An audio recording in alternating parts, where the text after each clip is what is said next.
অনেকেই বলে যে ভাই অনেক গুনাহ করে ফেলছি।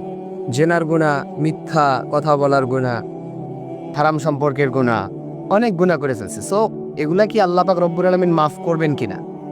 ভাই আল্লাহ পাক রব্বুল আলামিন যে কত বড় দয়ালু আপনার এই সম্পর্কে কোনো ধারণা নাই।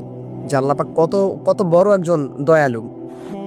সো আপনি যেই গুনাহ করেন না কেন, জেনার গুনাহ করেন, মিথ্যা, হারাম সম্পর্ক, সুদ, ঘুষ, জেনা, যেও কোনো গুনাহ আল্লাহ আপনাকে যে কোনো সময় আপনাকে মাফ করে দিতে পারে।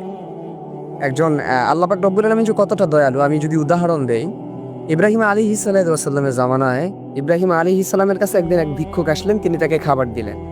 খাবার দেওয়ার পরে ইব্রাহিম আলাইহিস সালামকে ওই ভিক্ষুক বললেন যে, "আমি তো আল্লাহকে বিশ্বাস করি না, আল্লাহর উপর ঈমান আনি নাই।" ইব্রাহিম আলাইহিস সালাম রাগে খাবার নিয়ে নিছেন।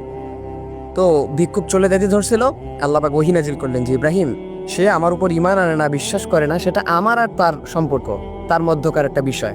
সো তুমি তাকে রুটি দিয়ে, তুমি তাকে খাবার দিয়ে আবার ফিরাই নিলা কেন? যাও তুমি তাকে খাবার ফিরিয়ে দাও।" তিনি আবার খাবার ফিরাই দিলেন। তো আমার কথা হচ্ছে যে আল্লাহ পাক রব্বুল আলামিন যদি দয়ালু না হতেন, তিনি কিন্তু কাফের মুশরিক বেঈমানদেরকে ভাই না খায়া রাখতেন। কারণ তারা তো ইসলাম মানে না। আর কিয়ামতের দিন তো আল্লাহ পাক রব্বুল আলামিনের কাছে ইসলাম ছাড়া আল্লাহ পাক রব্বুল আলামিন আর কোনো ধর্ম গ্রহণযোগ্য করবেন না। সো একজন কাফের, একজন মুশরিক যে আল্লাহকে মানে না, নবীকে মানে না, তাকেও কিন্তু আল্লাহ পাক তিন বেলা খাওয়ায়। তাকেও কিন্তু আল্লাহ পাক দুনিয়ার মধ্যে বাঁচিয়ে রাখছেন। সো আল্লাহ পাক তাহলে কতটা দয়ালু আপনি একটু ভাবেন। আপনি আল্লাহ পাকের নাফরমানি করেন, নামাজ পড়েন না, যাকাত দেন না, রোজা রাখেন না, অনেক কলা কৌশলে আপনি রোজাকে আপনি ত্যাগ করেন। সো এই যে নাফরমানিগুলা করতেছেন আপনি, আল্লাহ পাক তারপরও আপনাকে বাঁচিয়ে রাখতেছে, রিজিক দিচ্ছে, তার মানে আল্লাহ পাক কত বড় দয়ালু। সো আল্লাহ পাক যদি এত দয়ালু হয় আর আপনি যদি গুনাহ করেন, তাহলে আপনার সামান্য গুনাহ আল্লাহ পাকের মাফ করলে কিচ্ছু যায় আসে না ভাই। সো এরকম মনে করে থাকা যে আল্লাহ পাক আমাকে মাফ করবে না, এরকম মনে করে থাকা একটা বোকামির শহরে আপনি বাস করতেছেন। সো আপনার মনে রাখতে হবে যে আল্লাহ পাক যে কোনো সময় যে কোনো গুনাহ তিনি মাফ করতে পারেন।